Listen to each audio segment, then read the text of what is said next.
I turned up one night, just out of the blue, not really knowing what I was expected, what I was going to see really. Didn't turn up, didn't have any training gear, just turned up, really just to have a quick, what you call a quick nose. When Dan first walked through the door, I thought, my goodness, I don't think I can. How can we do it? Can it be done? And actually, not should it be done, but how are we going to cope?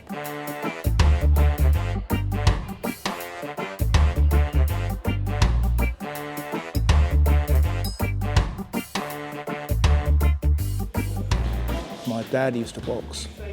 I think that's where I got the bug from.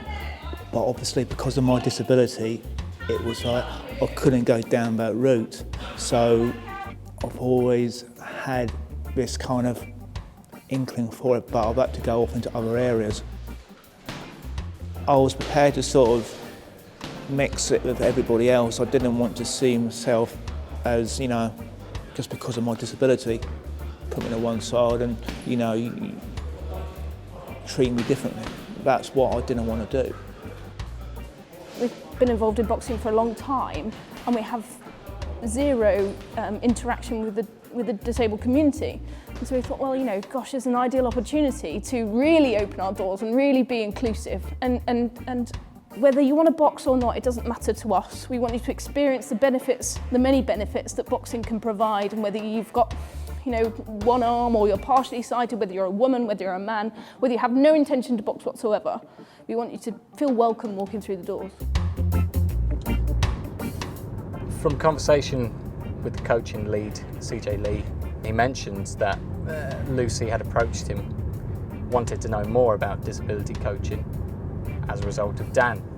And through that, it snowballed from initially being, how about we put on a workshop and host a couple of coaches from Poseidon ABC and see where we go with it, to being a full-scale social inclusion project. Boxing, to be honest, it just seems like something that people just wouldn't think of. So we got in touch with Avon and EBA, and we just started to talk about what would it be like, or what might it look like. If you've got somebody in a wheelchair that comes along to the club and says, I want you to teach me, I want you to coach me to box, their automatic reaction isn't no, you should go somewhere else. Their automatic reaction is yes, right, come in, let's talk about it. Our job is really to look at how we can open opportunity, how we can increase access, how we can challenge some of the perceived norms. So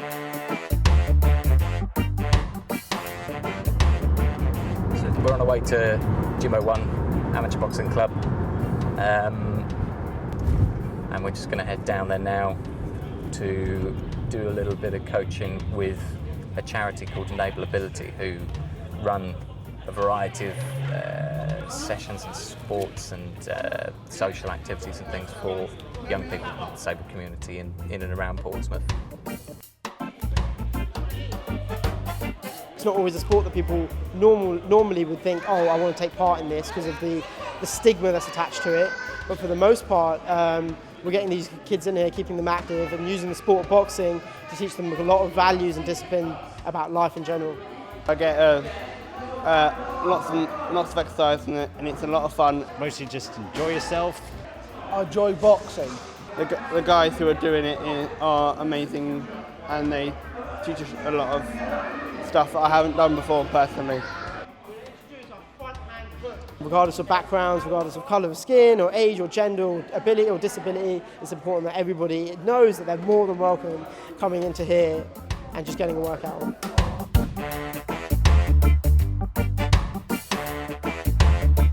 This project has been going on for the last year, and a large proportion of that has been liaising with people from county sports partnerships across the region, with boxing clubs across the region, and with disabled community groups across the region as well.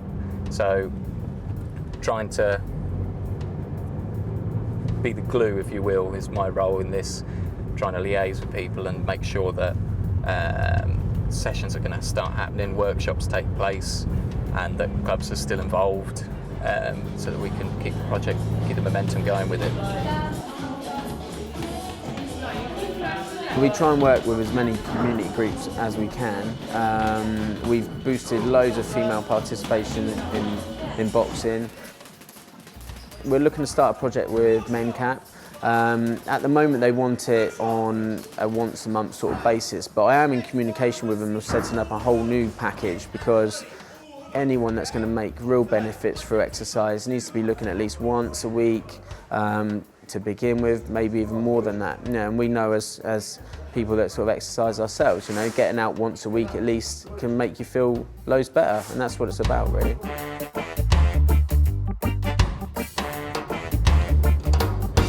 There are a number of boxing clubs and a number of disabled community groups who want to continue delivering boxing sessions, who want to continue developing disability boxing. So, I mean, the sky's the limit.